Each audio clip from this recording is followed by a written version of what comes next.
Quand une femme agit d'une certaine manière avec toi, quelque chose change dans son cerveau au niveau chimique. La neuroscience a découvert qu'il existe des comportements spécifiques qui reconfigurent littéralement ses circuits neuronaux, rendant impossible qu'elle t'oublie. Mais la plupart des hommes ignorent ces signaux et perdent l'opportunité de devenir quelqu'un d'inoubliable. Aujourd'hui, je vais te révéler exactement quel comportement démontre que tu es déjà une empreinte permanente dans son esprit, et plus important encore, comment renforcer cette connexion pour qu'elle ne puisse jamais t'effacer.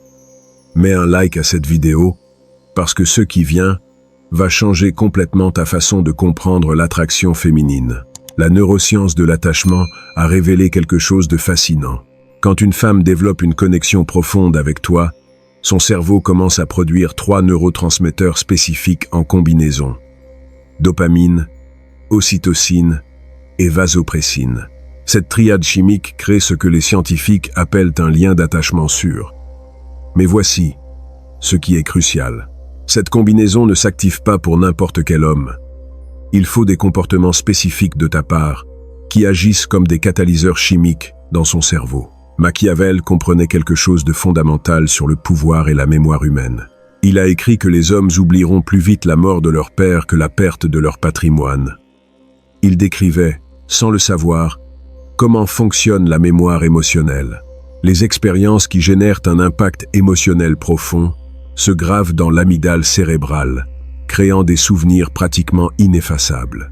Quand une femme expérimente avec toi des moments qui activent cette zone du cerveau, littéralement tu deviens une partie de son architecture neuronale.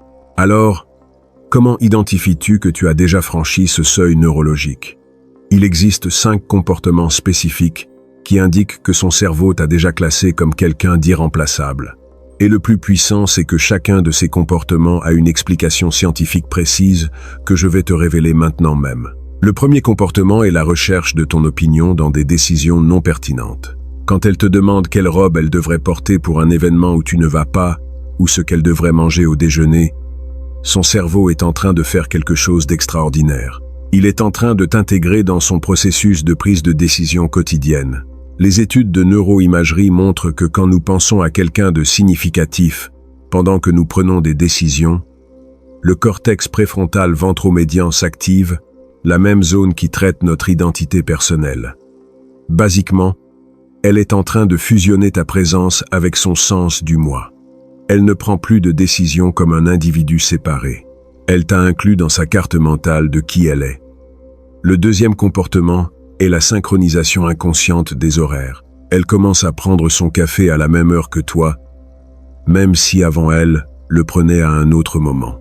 Elle commence à se coucher plus tard parce qu'elle sait que tu es réveillé. Elle ajuste sa routine d'exercice pour qu'elle coïncide avec des moments où vous pourriez parler.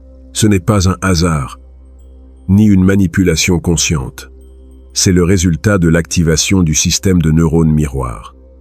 Quand quelqu'un devient significatif pour nous, notre cerveau cherche automatiquement à se synchroniser avec ces modèles. C'est le même mécanisme qui fait que les mères se réveillent quelques secondes avant que leur bébé ne pleure.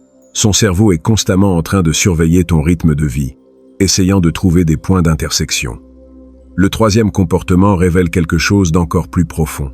Elle commence à utiliser tes expressions, tes mots spécifiques, même ton ton, en expliquant certains sujets. Si tu dis « basiquement » au début des explications, elle commencera à le faire. Si tu décris quelque chose comme « brutal » quand c'est impactant, ce mot apparaîtra dans son vocabulaire. La neuroscience appelle cela la contagion linguistique. Et cela se produit uniquement avec des personnes qui ont pénétré notre cercle de confiance le plus intime. Le langage est traité dans des zones cérébrales profondément connectées avec l'identité. Quand elle adopte ta façon de parler, elle est littéralement en train de reconfigurer les réseaux neuronaux qui définissent comment elle traite le monde. Elle t'a transformé en une partie de son système d'exploitation mentale. Voici quelque chose que tu dois comprendre sur ces 3 premiers comportements. Ce ne sont pas des stratégies conscientes de sa part. Ce sont des réponses automatiques du système limbique, la partie la plus primitive et honnête du cerveau. Elle pourrait ne pas se rendre compte consciemment qu'elle est en train de faire ça. Mais son cerveau a déjà pris la décision. Tu es important. Tu es sûr, tu es inoubliable. Si ce contenu te montre une perspective complètement nouvelle sur comment fonctionnent réellement les femmes au niveau neurologique, mets un like et abonne-toi à la chaîne. Parce que les deux comportements qui viennent sont les plus puissants, et la plupart des hommes ne les reconnaissent pas quand ils sont en train de se produire. Le quatrième comportement est le partage spontané de vulnérabilité sans contexte préalable. Elle te raconte quelque chose de profondément personnel, non pas parce que tu as demandé, mais parce que son esprit a simplement voulu le partager avec toi. Elle te parle d'une peur de l'enfance, d'une insécurité que personne d'autre ne connaît, d'un rêve qu'elle a honte d'admettre. D'un point de vue neuroscientifique, c'est extraordinaire. Le cerveau humain a un système de sécurité appelé système réticulé activateur, qui bloque l'information personnelle sensible envers la plupart des personnes. Partager une vulnérabilité réelle requiert que l'amygdale, le centre de la peur cérébrale, soit complètement désactivé en ta présence. Les études par imagerie par résonance magnétique fonctionnelle montrent quelque chose d'incroyable. Quand quelqu'un partage une information vulnérable avec une personne en qui il a confiance profondément, le cerveau libère de l'ocytocine en quantité massive. Et voici la clé. L'ocytocine ne crée pas seulement une sensation de bien-être, elle renforce littéralement les connexions neuronales associées à cette personne. Chaque fois qu'elle s'ouvre à toi, elle est en train de construire des autoroutes neuronales qui connectent son centre émotionnel directement avec ton souvenir. Elle est en train de créer une dépendance chimique de ta présence. Le cinquième comportement est le plus révélateur de tous. Elle défend ta façon de penser devant les autres, même quand tu n'es pas présent. Ses amis critiquent quelque chose que tu fais ou penses, et elle explique ta perspective. Quelqu'un remet en question une de tes décisions, et elle présente des arguments en ta faveur. Cela va au-delà de la loyauté sociale. C'est une intégration cognitive complète. La neuroscience a découvert que quand nous défendons les idées de quelqu'un comme si c'était les nôtres, nous sommes en train d'activer les mêmes réseaux neuronaux que nous utilisons pour défendre nos propres croyances fondamentales. Il existe une zone cérébrale appelée précuneus, qui s'active quand nous pensons à nous-mêmes par rapport à quand nous pensons aux autres. Les études montrent que dans des relations d'attachement profond, cette distinction commence à s'effacer. Quand elle défend ta perspective, son précuneus traite ton système de croyances comme s'il faisait partie de sa propre identité. Elle ne défend pas son partenaire, elle défend une extension d'elle-même. Tu as réussi quelque chose que l'évolution a conçu pour être extrêmement rare, devenir une partie de son identité neurologique. Maintenant vient la question fondamentale. Si tu identifies ces 5 comportements chez une femme, que fais-tu pour renforcer cette connexion neurologique et devenir absolument inoubliable? Parce que reconnaître les signaux n'est pas suffisant. Tu as besoin de savoir comment alimenter ces circuits cérébraux pour qu'ils deviennent de plus en plus forts. C'est ici que la plupart des hommes commettent une erreur dévastatrice. Quand ils perçoivent qu'une femme est déjà accrochée, ils baissent la garde, réduisent l'effort, assument que la connexion se maintiendra toute seule, deviennent prévisibles. Mais le cerveau humain fonctionne avec un principe neurologique fondamental appelé potentialisation à long terme. Les connexions neuronales se renforcent avec une stimulation cohérente et variée, mais s'affaiblissent avec la monotonie et le manque de nouveauté. Machiavel a écrit dans Le Prince qu'il est plus sûr d'être craint qu'aimé, mais il a aussi averti que le plus dangereux est d'être méprisé ou considéré comme insignifiant. En termes de neurosciences modernes, il décrivait le processus d'habituation cérébrale. Quand quelque chose devient complètement prévisible, le cerveau cesse d'y prêter une attention active. Le cortex préfrontal le classe comme bruit de fond et dévie les ressources cognitives vers des stimuli nouveaux. Si tu deviens complètement prévisible, son cerveau commencera à te chercher moins, peu importe à quel point la connexion initiale a été forte. Alors, comment maintiens-tu la stimulation neurologique optimale? Tu as besoin de dominer ce que j'appelle le principe de variabilité structurée. Ça sonne complexe, mais c'est dévastateur de simplicité. Tu maintiens une base de fiabilité absolue dans les choses importantes, mais tu introduis une variabilité constante dans les petites choses. Son cerveau a besoin de savoir que tu es une constante sûre, mais il a aussi besoin de l'excitation de ne pas pouvoir te prédire complètement. Laisse-moi te donner des exemples concrets de comment appliquer cela. Dans la communication, tu réponds toujours « ça c'est la constante de fiabilité », mais parfois tu réponds en 5 minutes, parfois en 2 heures, parfois avec un message long et réfléchi, parfois avec une réponse joueuse de 3 mots. Son cerveau sait qu'il obtiendra une réponse. Cela maintient l'ocytocine qui coule. Mais il ne peut pas prédire exactement comment sera cette réponse. Cela maintient la dopamine active. Dopamine plus ocytocine est la combinaison chimique qui crée un attachement passionné durable. Dans les plans et activités, tu tiens toujours ce que tu promets. C'est ta base inébranlable. Mais de temps en temps, tu surprends avec quelque chose de complètement inattendu. Une sortie planifiée avec 3 semaines d'anticipation se mélange avec un message spontané. Un mardi à 3 heures de l'après-midi disant « J'ai quelque chose à te montrer dans 20 minutes ». Son système limbique obtient des récompenses prévisibles qui génèrent de la sécurité, mais aussi des récompenses imprévisibles qui génèrent de l'émotion. Tu es en train d'entraîner son cerveau à t'associer avec la combinaison parfaite de sécurité et d'aventure. Dans les conversations profondes, tu l'écoutes toujours authentiquement quand elle partage quelque chose d'important. Ça ne change jamais. Mais parfois c'est toi qui initie les conversations profondes. Parfois elle. Parfois les conversations sont sur elle. Parfois sur toi.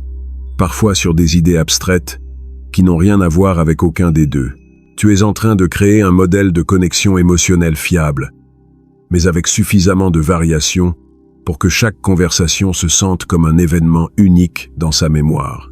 Cette stratégie de variabilité structurée est soutenue par des décennies de recherche sur l'apprentissage et la mémoire. Les souvenirs les plus durables sont ceux qui combinent des éléments prévisibles avec des surprises occasionnelles.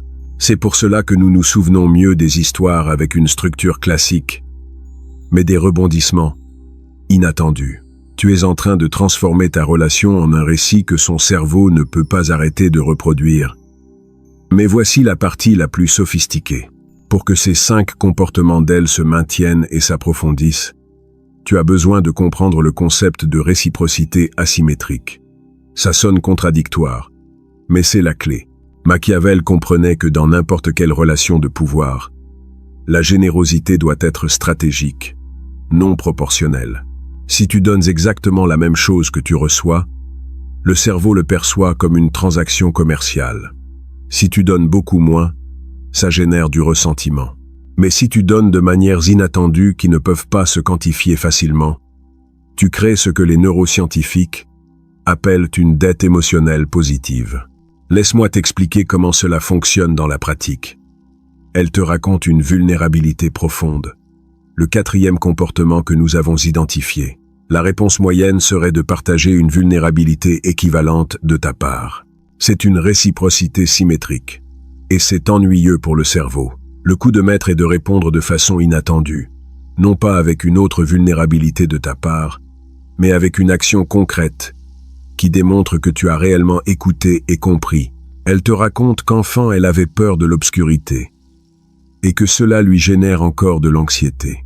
2 semaines plus tard, sans que cela vienne sur le tapis, tu lui offres une lampe spécifique avec une lumière chaude qui ne dérange pas pour dormir, mais élimine l'obscurité totale. Ce n'est pas un cadeau cher ni ostentatoire, mais son cerveau fait une connexion dévastatrice. Cet homme non seulement écoute mes peurs les plus profondes, il agit dessus sans que j'aie à le demander. Cette action crée une explosion d'activité dans son système de récompense cérébrale, beaucoup plus puissante que si tu avais partagé ta propre vulnérabilité. Pourquoi? Parce que tu as démontré 3 choses que le cerveau humain valorise par-dessus tout chez un partenaire. Attention authentique, mémoire à long terme de ce qui importe, et action proactive, sans besoin d'instruction. Ce sont les 3 ingrédients que l'évolution a programmés dans le cerveau féminin pour identifier un compagnon de très haute valeur. Maintenant, parlons de quelque chose qui sépare les hommes véritablement inoubliables de ceux qui s'évanouissent finalement de la mémoire émotionnelle. La cohérence émotionnelle sous stress. C'est brutal, mais nécessaire à comprendre. Le cerveau féminin est évolutivement conçu pour tester la stabilité émotionnelle masculine, spécialement quand il y a déjà un attachement formé. Ce n'est pas une manipulation consciente. C'est de la biologie ancestrale. Elle a besoin de savoir si ta force est authentique ou seulement une comédie temporaire. Cela se manifeste de façon subtile. Elle aura une journée terrible et projettera de la frustration sur toi pour quelque chose de petit. Quelque chose dans la relation la rendra insécure. Et elle fera des commentaires, cherchant une réaction émotionnelle. Elle mentionnera d'autres hommes en passant, non pas parce qu'elle est intéressée, mais parce que son cerveau a besoin de calibrer ta réponse. C'est ici que la neuroscience rencontre la stratégie que Machiavel aurait admirée. Ta réponse dans ces moments de test détermine si les 5 comportements que nous avons identifiés s'approfondissent ou commencent à s'éroder. La clé est dans ce que les neuroscientifiques appellent la régulation émotionnelle indépendante. Tu restes stable, peu importe sa turbulence émotionnelle temporaire. Tu ne réagis pas avec insécurité quand elle est insécure. Tu ne réponds pas avec frustration quand elle est frustrée. Tu ne te mets pas sur la défensive quand elle teste des limites. Tu maintiens un calme authentique, pas froid ni distant, mais centré et présent. Quand tu démontres une régulation émotionnelle cohérente, quelque chose d'extraordinaire se produit dans son cerveau. Son système nerveux commence à utiliser ta stabilité comme point de référence pour calibrer le sien. Les études de co-régulation émotionnelle montrent que dans des couples à attachement sûr, le système nerveux le plus stable aide littéralement à réguler le système nerveux le plus activé. Elle commence à se calmer plus vite quand tu es présent. Son anxiété diminue en ta compagnie. Son cerveau commence à t'associer non seulement au plaisir et à la connexion, mais à la régulation et à la sécurité émotionnelle. Tu deviens ce que les psychologues appellent une base sûre. Et les bases sûres sont neurologiquement inoubliables, parce que le cerveau les classe comme essentielles pour la survie émotionnelle. Laisse-moi te raconter un cas spécifique qui illustre tout cela parfaitement. Un ami a appliqué ces principes sans connaître la science derrière. Il a identifié les 5 comportements chez une femme qu'il a rencontrée. Elle cherchait son opinion constamment, synchronisait ses horaires avec les siens, a adopté plusieurs de ses expressions, a partagé des vulnérabilités profondes sur sa relation avec son père et le défendait devant ses amis quand elle remettait en question certaines de ses décisions de vie. Lui, intuitivement, a maintenu une variabilité structurée. Il était toujours fiable dans l'important. Il n'annulait jamais de plan. Il répondait toujours, mais il était imprévisible dans les détails. Parfois, il la surprenait avec des plans spontanés. D'autres fois, il planifiait avec des semaines d'anticipation. Il pratiquait la réciprocité asymétrique. Quand elle a partagé qu'elle avait de l'anxiété à parler en public, il ne lui a pas simplement dit de pratiquer. 3 semaines plus tard, il l'a invitée à un atelier d'improvisation théâtrale qu'il avait recherché spécifiquement pour ça, le présentant comme quelque chose d'amusant qu'ils voulaient essayer ensemble. Elle n'a jamais oublié qu'il a transformé sa vulnérabilité en action concrète, sans la faire se sentir comme un projet à réparer. Et quand elle a eu des moments d'insécurité ou des tests émotionnels, il a maintenu une stabilité parfaite. Un jour, elle lui a reproché quelque chose d'insignifiant après une semaine stressante au travail. Il l'a simplement serrée dans ses bras.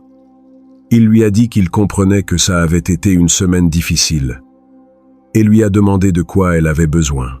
Il ne s'est pas mis sur la défensive, n'a pas contre-attaqué, ne s'est pas victimisé. Il est resté seulement comme une ancre émotionnelle stable. 2 ans plus tard, elle m'a dit quelque chose qui résume parfaitement la neuroscience de l'attachement. Je peux imaginer ma vie avec beaucoup de choses différentes, mais je ne peux pas l'imaginer sans lui. Quand je pense au futur, il est simplement là, comme quelque chose qui fait déjà partie de moi. C'est ce qui arrive quand tu combines les 5 comportements d'attachement profond avec les 3 stratégies de maintien: variabilité structurée, réciprocité asymétrique et régulation émotionnelle indépendante. Non seulement tu deviens quelqu'un dont elle se souvient, tu deviens quelqu'un que son cerveau a intégré comme composant essentiel de son identité. Les neuroscientifiques ont un terme pour cela. Représentation mentale intégrée. Basiquement, cela signifie qu'elle ne peut plus penser à sa vie sans t'inclure automatiquement dans l'équation. Tu as transcendé le fait d'être son partenaire pour être une partie de comment elle se définit elle-même. Mais j'ai besoin de te donner un avertissement crucial. Tout cela fonctionne uniquement si ton intention est authentique. Le cerveau humain, spécialement le féminin, a des détecteurs d'incongruence extrêmement sensibles. Si tu essaies d'appliquer ces stratégies comme des techniques manipulatoires sans intention réelle de construire quelque chose de significatif, son système limbique détectera la dissonance entre tes mots et tes micro-expressions, entre tes actions et ton énergie sous-jacente. La manipulation peut fonctionner temporairement, mais la neuroscience est claire. Les connexions basées sur la tromperie activent finalement des réponses de stress au lieu de réponses d'attachement. Le cortisol remplace l'ocytocine et la connexion se corrode de l'intérieur. Machiavel a écrit que la fin justifie les moyens. Mais il a aussi reconnu qu'un prince qui perd la confiance de son peuple perd son royaume. Dans le contexte des relations, cela signifie que tu peux utiliser la stratégie. Tu peux être intelligent sur comment tu génères et maintiens l'attraction, mais il doit y avoir une substance réelle dessous. Tu dois authentiquement valoriser cette femme, authentiquement vouloir construire quelque chose de significatif, authentiquement être prêt à être la personne stable et fiable que son cerveau recherche. La stratégie sans substance est manipulation. La substance sans stratégie est inefficacité. Mais la substance avec stratégie est maîtrise. Alors, à la fin, tout se réduit à ceci. Si une femme montre ces 5 comportements avec toi, recherche de ton opinion dans des décisions non pertinentes, synchronisation inconsciente d'horaires, adoption de tes expressions, partage spontané de vulnérabilité et défense de ta perspective devant les autres, son cerveau t'a déjà classé comme quelqu'un d'extraordinaire. Les circuits de dopamine, ocytocine et vasopressine sont déjà actifs. Les neurones miroirs sont déjà synchronisés. L'amygdale t'a déjà marqué comme sûr. Le précuneus t'a déjà intégré dans son sens de l'identité. Ton travail n'est pas de manipuler cette connexion, c'est de la nourrir et de la renforcer avec une variabilité structurée qui maintient son cerveau stimulé sans perdre en fiabilité, avec une réciprocité asymétrique qui génère une dette émotionnelle positive sans paraître transactionnelle, et avec une régulation émotionnelle indépendante qui te transforme en sa base sûre. Quand tu domines ces 3 éléments, non seulement tu deviens inoubliable, tu deviens insubstituable. Son cerveau ne peut littéralement pas s'imaginer traiter la vie sans ta présence, parce que tu as construit des autoroutes neuronales qui connectent chaque domaine significatif de son expérience directement avec toi. La neuroscience nous enseigne quelque chose de beau et de puissant. L'amour n'est pas seulement un sentiment abstrait. C'est une reconfiguration littérale de circuits cérébraux. Quand une femme t'aime profondément, son cerveau a changé physiquement pour t'inclure dans son architecture neuronale basique. Tu es aussi inoubliable que ses propres mémoires les plus fondamentales, parce que tu es devenu une partie de ses mémoires. Tu n'es pas dans sa vie. Tu fais partie de comment son cerveau définit ce que sa vie signifie. Si cette vidéo t'a révélé une perspective complètement nouvelle sur comment fonctionne réellement l'attraction féminine au niveau cérébral, abonne-toi à la chaîne et laisse un commentaire en partageant si tu as identifié ces comportements chez quelqu'un. Et rappelle-toi, le but n'est pas simplement d'être mémorisé, c'est de devenir quelqu'un sans qui elle ne peut pas s'imaginer être qui elle est réellement, mon ami.